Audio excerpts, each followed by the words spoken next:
सुनिए सब लोग। तो जयपुर के राजा की पुत्री मदन मोहन जी की सेवा करती थी। मदन मोहन जी कोई लाड़ लड़ाती, पूरे दिन उन्हीं को सजाती रहती, उन्हीं का श्रृंगार करती, सेवा करती।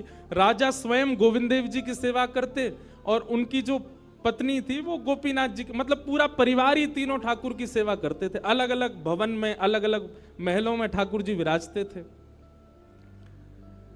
तो राजा की पुत्री का विवाह हुआ करौली राजस्थान में, जहां मदन मोहन जी अभी विराजते हैं।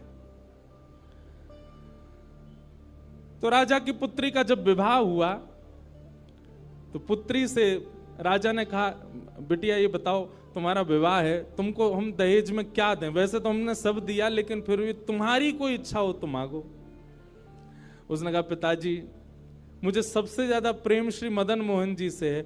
आप माता जी और पूरा परिवार गोविंद देव जी गोपीनाथ जी की सेवा किया करो। मदन मोहन जी को मैं ले जाऊं अपने साथ, अपने ससुराल में इनकी सेवा करूंगी। बड़ी अच्छी कथा है, ध्यान से सुनना। राजा रोने लगा, अपनी पुत्री के चरणों में सर झुका के बोला, मुझे क्षमा कर दे पुत्री, तू जो मांगेगी सो दूंगा, पर ये मेरे हृदय है, मैं इनको नहीं दे सकता। मैं वृंदावन से मुगलों से बचा करके इनको लेके आया हूं। वैसे तो ठाकुर जी को बचने की कोई आवश्यकता, ठाकुर जी कृपा करके आए हैं जयपुर में राजा के ऊपर, पर इनको देख करके मेरे प्राण बचते हैं। तू जो मांगेगी सो दे दूंगा। पर मदन मोहन जी बोले, पिताजी गोविंद देव जी गोपीनाथ जी हैं ना आपके पास में, मदन एक ठाकुर जी मुझको दे दो। यहां राजा की जिद हो गई, नहीं दूंगा। पुत्री की जिद हो गई कि मुझे तो चाहिए, नहीं तो मैं विदाई नहीं होंगी। राजा की पत्नी ने भी कहा, अब इतनी कह रही है तो आप दे दीजिए ना, हमारे पास 2 ठाकुर हैं, इनकी सेवा हम करेंगे विस्तार से। और वैसे भी मदन मोहन जी की पूरी सेवा बचपन से उसने ही की है। तो राजा ने एक प्रस्ताव रखा। बोले, अच्छा पुत्री एक काम करते हैं। बोले, क्या? मैं तेरी आंख पे पट्टी बांधूंगा और आंख पे पट्टी बांध करके मदन मोहन जी जैसे 7 स्वरूप तेरे सामने खड़ा करूंगा, जिनमें से 6 स्वरूप जो होंगे वो मैं बनवाऊंगा और 1 स्वरूप वास्तविक मदन मोहन जी होंगे। आंख पे पट्टी बांध करके तुझे स्पर्श करके अगर तूने असली मदन मोहन जी को पहचान लिया तो मैं ये मान जाऊंगा कि तू नहीं, ठाकुर जी तेरे संग जाना चाहते हैं। ठाकुर जी की इच्छा पता चल जाएगी। तो राजकुमारी बोली, ठीक है, आप ये प्रयोजन कीजिए। राजा ने महाराज कारीगरों को बुलवाया और मदन मोहन जी के डिट्टो कॉपी 6 स्वरूप बनवाए और 6 स्वरूप बनवा करके मदन मोहन जी सहित 7 स्वरूपों को खड़ा किया। पुत्री के आंख पर पट्टी बांध दी, एक जैसा इत्र, एक जैसी पोशाक, एक जैसा मुकुट, एक जैसा श्रृंगार, सब कुछ बिल्कुल एक जैसा। और कहा, पुत्री अब तू इनमें से जो 7 में से पहचान लेगी, अगर असली तूने पहचान लिए तो मैं तेरे संग भेज दूंगा। उसने हाँ तो बोल दिया, लेकिन वो कांपने लगी, घबराने लगी। जैसे उसने नेत्रबंद किए तो कथा ऐसी है कि वो रात्रि में जब सोई, अगले दिन परीक्षण होना था, तो रात्रि में जब सोई तो बहुत रोई और ठाकुर जी से कहने लगी, नाथ मैं आपसे बहुत प्रेम करती हूं, मैं आपके बगैर नहीं रह सकती, पर मेरे पिताजी की बहुत जिद है। अब कहीं मैं आपको नहीं पहचान पाई, मेरे तो प्राण ही निकल जाएंगे, विदा होना तो बहुत दूर की बात है।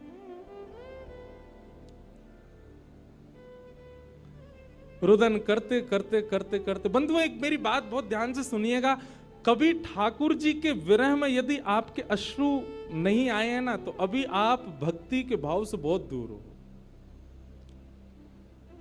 आपको वृंदावन जाना अच्छा लगता है, वृंदावन में घूमना अच्छा लगता है, राधा राधा नाम ध्वनि पर झूमना अच्छा लगता है, कथाएं प्रवचन सत्संग बढ़िया लगते हैं, ये सब एक प्रथम सोपान, प्रथम सीढ़ी है। पर प्रमुख सीढ़ी तो भजन मार्ग या भक्ति पथ की विरह है। अगर वो आपके चित्त में कभी ठाकुर जी के लिए नहीं आया है तो अभी आप बहुत पीछे छूटे हुए हो। रात भर रोती रही, और रुदन करते करते, नाथ मैं कैसे पहचानूंगी कि आप सत्य कौन से हो। मदन मोहन जी उसके स्वप्न में आ गए और स्वप्न में आकर के बोले, तू चिंता मत करे, तेरो ही मन ना है मुँह ले जावे को, मेरो भी मन है रो तेरे संग जावे को। अरे जे सब मेरी सेवा तो करें, पर तेरी जैसी सेवा तो कोई करेगा ना, मेरो भी बड़ो मन है तेरे संग चलवे को। तो उसने कहा, तो नाथ कुछ कृपा तो करो।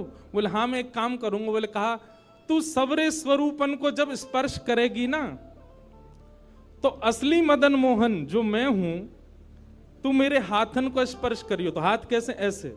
ठाकुर जी त्रिभंग लली ठाकुर जी हैं, तो ठाकुर जी बोले तू मेरे हाथन को स्पर्श करियो, तो जितने मेरे अन्य स्वरूप हैं 6 वो तो ऐसे ही रहेंगे, लेकिन जैसे ही तू वास्तविक मेरे सामने आवेगी, सो मैं अपनी इकन्नी उंगली उठा दूंगा, अपनी कोने वाली उंगली उठा दूंगा।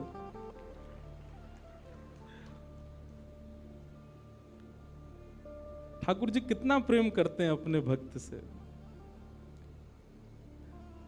ठाकुर जी बोले मैं अपनी इकन्नी उंगली उठा दूंगा और तू स्पर्श करती करती मेरी जैसे इकन्नी उंगली उठे, वाकू पकड़ लियो और तुरंत पिताजी से कह दियो, जय रे मदन मोहन जी, मैं चल दूंगा तेरे संग। अब तो दूसरे दिन वो पिताजी के पास गए, पिताजी जल्दी करिए, कब चलना है कब? बोले तुझे तो इतना विश्वास है जैसे तू वास्तविक में मदन मोहन जी को ले ही जाएगी, लेकिन बिटिया तू भी याद रखियो, मैंने ऐसे स्वरूप बनवाए कि कोई बता ही नहीं सकता कि असली मदन मोहन कौन से। बोले पिताजी आप सन्मुख पधराओ। तो महाराज भीड़ लग गई देखने वालों की, पूरा राजभवन इकट्ठा हो गया जयपुर का। 7 स्वरूप विराजमान हुए। पुत्री के आंख पर अभी विवाह हुआ, उसका विदाई नहीं हुई है, आंख पर पट्टी बांध करके और कहा जाओ, अगर मदन मोहन जी की इच्छा होगी तो तू ढूंढ ले। अब मदन मोहन जी तो पहले ही बता चुके हैं, ऐसे मिलूंगा। जैसे मानो टीचर पहले ही एग्जाम पेपर लीक कर दे, ये क्वेश्चन आने वाले, तैयार कर आना। उसने जाग करके जैसे स्वरूप स्पर्श करने प्रारंभ किए, पहला बोले ये नहीं है, दूसरा स्पर्श किया, ये भी नहीं है। ठाकुर जी खड़े थे 5वीं पंक्ति में, 5वें वाले थे। तीसरे स्पर्श किए, बोले ये भी नहीं है। चौथे किए, बोले ये भी नहीं है। जैसे ही 5वें का स्पर्श किया और मुखमंडल का स्पर्श किया, गले का स्पर्श किया, वक्ष का स्पर्श कर, जैसे ही ठाकुर जी की भुजा पकड़ी, सो ही ठाकुर जी ने अपनी इकन्नी उंगली हिला दी। और जैसे ही इकन्नी उंगली हिलाई, उसने तो, पिताजी यही है मदन मोहन जी। आहा, राजा के तो नेत्रों से आंसू गिर गए, चरणों में गिर गए, उठ करके अपनी बिटिया को गले से लगा लिया, कान में बोले बोले मैंने इकन्नी उंगली हिलते हुए देख ली। मुझे ये बात पता चल गई है कि भैया तेरी जिद नहीं है इनको ले जाने की, इनकी भी जिद है तेरे संग जाने की। और महाराज गाजे बाजे रथ में आरूढ़ करके श्री मदन मोहन लाल जी करौली राजस्थान को प्रस्थान किए। बोलो मदन मोहन लाल की। बिहरत निस दिन कुंज गलन में, ब्रज जन मन सुख धाम। मदन मोहन को रूप निरख के, मदन मोहन को रूप निरख, सनातन बल बल जाए। वृंदावन प्यारो वृंदावन, श्री वृंदावन मेरो। ये भैया ऐसे ही भजन नहीं बना है, ये ऐसे ही आपके झूमने के लिए कीर्तन नहीं, ये पूरा वृंदावन समाविष्ट करवा दिया हमारे गिरधरलाल जी ने एक ही पद में।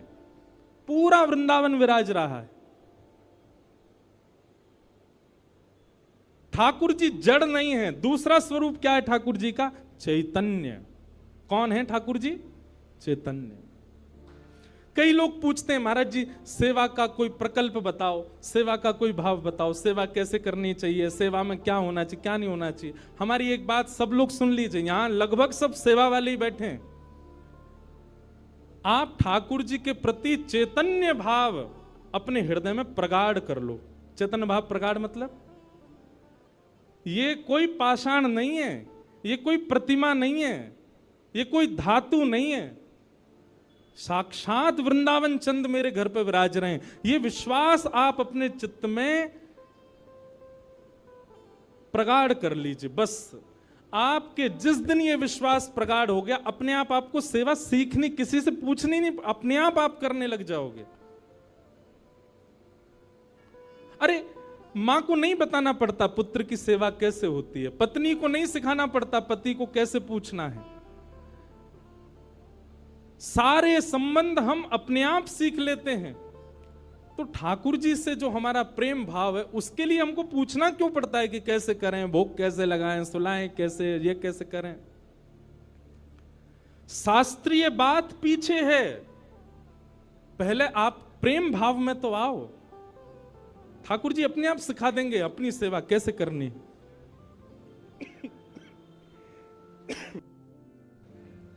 प्रेम भाव, उनके प्रति पाषाण की बुद्धि मत रखो, चैतन्य भाव रखो। जैसे आपके चित्त में चैतन्य भाव आया कि ये तो चलते फिरते उठते बैठते सब करते हैं, केवल मेरे सामने ऐसे खड़े हो जाते हैं मूर्तिमंत होकर के। मानो ये ठाकुर जी मुझसे कह रहे हैं कि तू अपनो इतना प्रेम मोको प्रदान कर कि मैं चलन लगूं, मैं फिरन लगूं। सब लोग एक बात याद रखिएगा,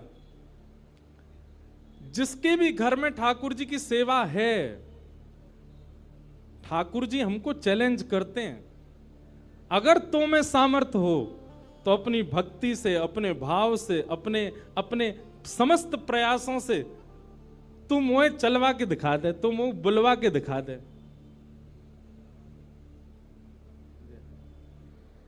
बोलो गंगा मैया की जय।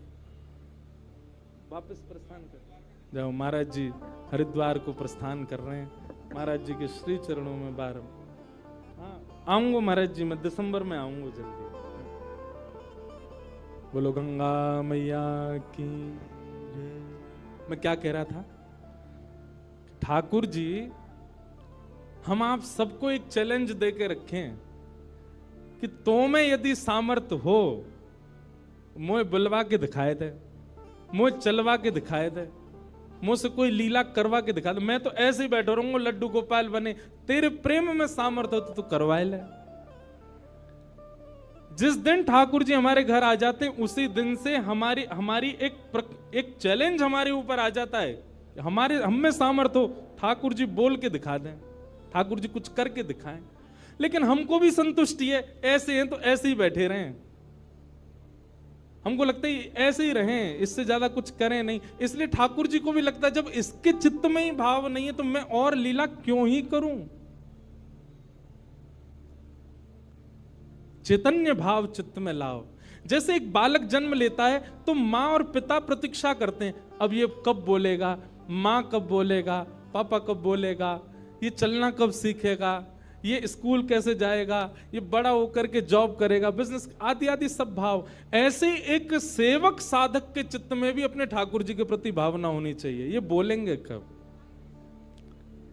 हम एक बधाई गाते हैं ना नंदोत्सव में, उस बधाई में एक पंक्ति गाते हैं, धन्य घड़ी जब होए यशोदा मैया कह के बोले, नूपुर बांध दो चरणन में घुट मन डोले, नूपुर बांध दो चरणन में घुट मन डोले, पकड़े बाबा की उंगरिया तेरो ललना जुग जुग जीवेरी यशोदा मैया तेरो ललना। स्वामी जी हरिदास जी जब सेवा करते थे ना,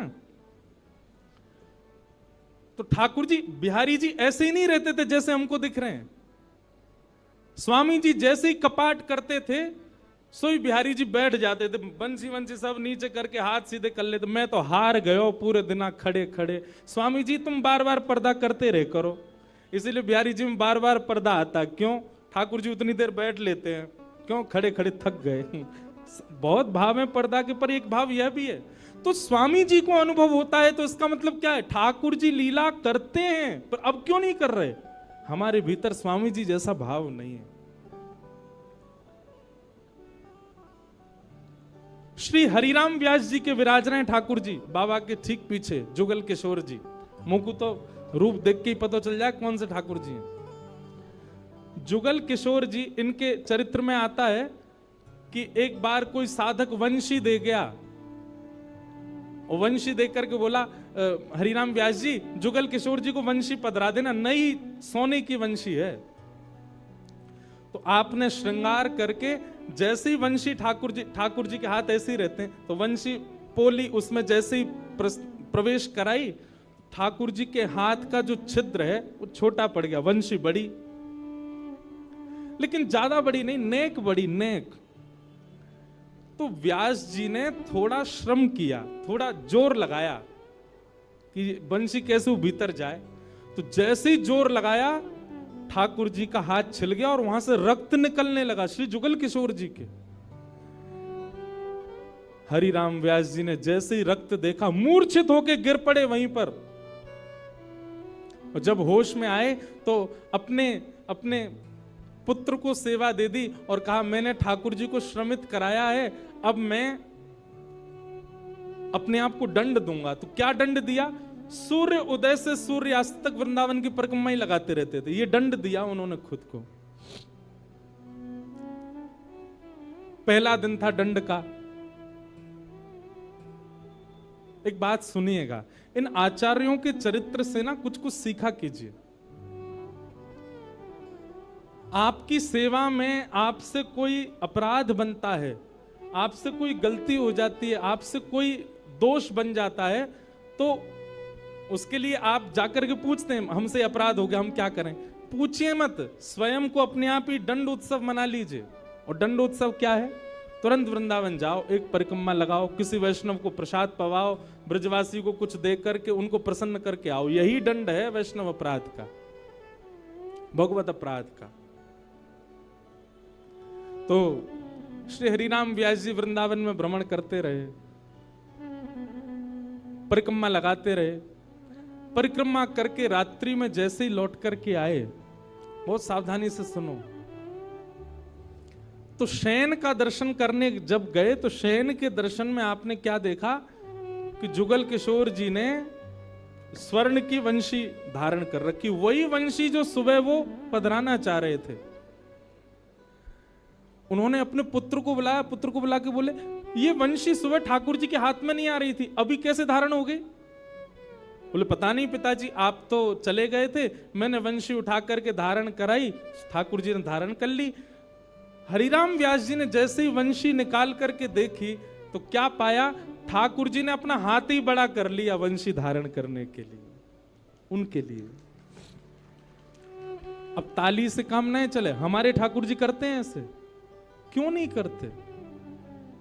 और हम संतुष्ट क्यों हो जाते हैं? जैसी सेवा है उससे हमको प्रसन्नता क्यों हो जाती है? नहीं। ये इस बात का प्रमाण है कि कहीं ना कहीं हमारी भक्ति में, हमारे भाव में, हमारे प्रेम में अभी वो स्तर नहीं आया कि ठाकुर जी उसको स्वीकार कर लें।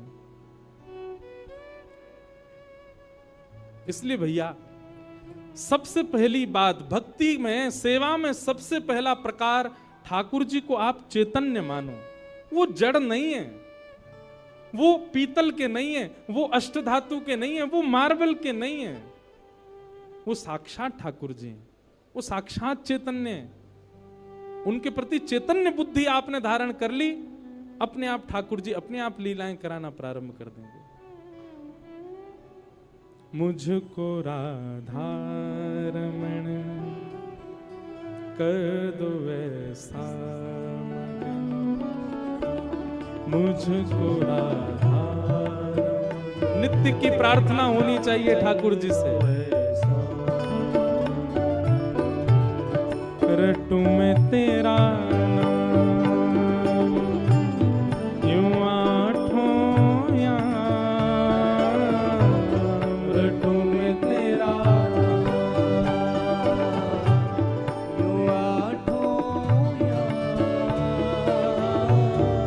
रटू में तेरा नाम, यूं आठों याम, रटू में तेरा नाम, यूं आठों मुझको राधारमन कर दो ऐसा मगन, मुझको राधारमन कर दो ऐसा।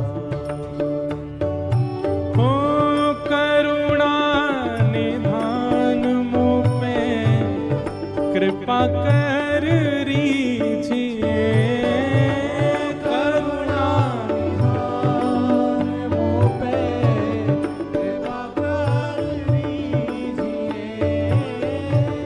करुणा निधान मुझ पे कृपा कर रीझिए, करुणा निधान मुझ पे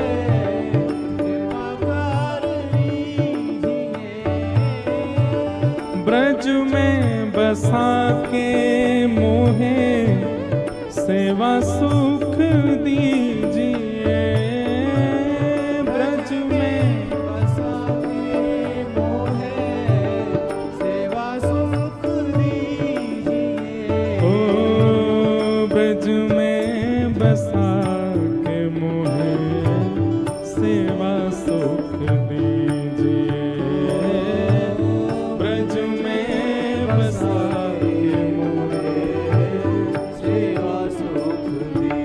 और प्रेम से भर दो मन गाऊं तेरे भजन, प्रेम से भर दो मन गाऊं तेरे भजन, ओ रटूं मैं तेरा नाम यूं आठों याम, रटूं मैं तेरा नाम यूं आठों याम, मुझको राधारमन कर दो ऐसा मगन, मुझको राधारमन कर दो ऐसा। श्री राधारमण लाल की, करताल बजा के गाओ।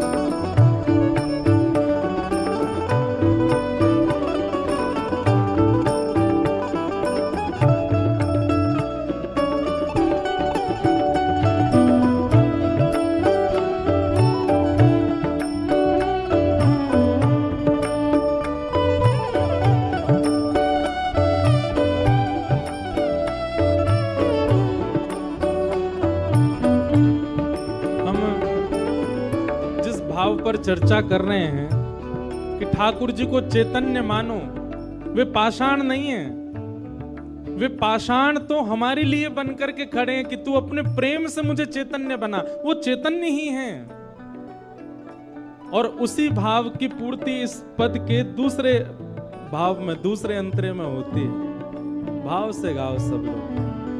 भाव भरे भूषणों से आपको सजाऊं मैं, भाव भरे भूषणों से आपको सजाऊं मैं, भाव भरे भूषणों से आपको सजाऊं मैं,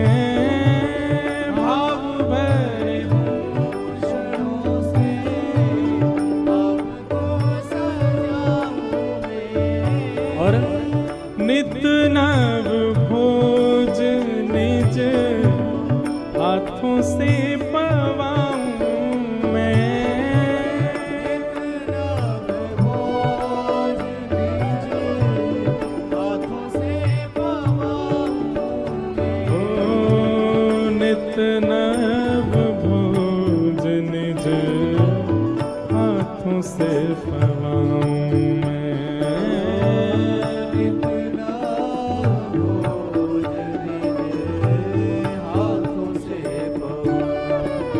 भैया हम सबके लाल जी पूरे दिना खड़े रहे और कोई के लड्डू गोपाल हैं तो पूरे दिना बैठे रहे, उनके पामन में दर्द ना हो तो ऐसी भावना हमारे चित्त में नहीं आती कभी। नित्य की सेवा में एक काम किया कीजिए, रोज रात्रि अपने ठाकुर जी के चरण जरूर दबाया कीजिए। सिंथेटिक नहीं पर असली वाला इत्र मंगाइए, थोड़ा महंगा आएगा, मंगवाओ ठाकुर जी की सेवा के लिए, और चरणों में इत्र लगा करके और फिर बड़े धीमे धीमे उंगलियों से। अच्छा एक बात और है, हमारे पुष्टि मार्ग के आचार्य कहते हैं ठाकुर जी की सेवा में अंगूठा का प्रयोग नहीं होना चाहिए। क्यों? कहीं भी जोर लगाना होता है हम अंगूठा का ही प्रयोग करते हैं, और ठाकुर जी की सेवा में अगर आप अंगूठा लगाते हो ठाकुर जी को पीड़ा होती होगी, लग जाती होगी, इसलिए उंगलियों से सेवा का ही निधान होना चाहिए। कहीं उठा करके भी रखें तो अंगूठा से ठाकुर जी को बड़े आराम से स्पर्श करना चाहिए। शास्त्र हमारे आचार्य तो ऐसा कहते हैं कि अगर आपने अंगूठा का प्रयोग किया भी है तो श्रृंगार के बाद ठाकुर जी का एक अलग से भोग लगाओ। किस बात का? श्रम भोग। ठाकुर जी आपको दर्द हो गया होगा, हमने अंगूठा से दबाया आपको, इसलिए मंदिरों में श्रम भोग आता है। बेचारो बहुत हमारो ठाकुर वृंदावन को बड़ो हल्को सो नेक में हार जाए, नेक जोर ते सर दबाए दो, हाथ दबाए दो, पांव दबाए, थक जाए इतने में तो श्रम भोग लाओ। नित्य रात्रि में ठाकुर जी को शयन से पहले चरणों में इत्र जरूर सेवा किया करो। श्रृंगार कोई कर जाए, भोग कोई बनावे, पर रात्रि शयन तो सेवक को स्वयं कराने चाहिए। दाबु तुमरे चरण करो जब तुम शयन, दाबु तुमरे चरण करो जब तुम स्वयं, ओ दाबु तुमरे चरण करो जब तुम शयन, दाबु तुमरे चरण करो जब तुम स्वयं। ओ रटू में तेरा नाम यूं आठों याम, रटू में तेरा नाम मैं आठों याम, रटू में तेरा नाम यूं आठों याम, रटू में तेरा नाम भाव भाव से मुझको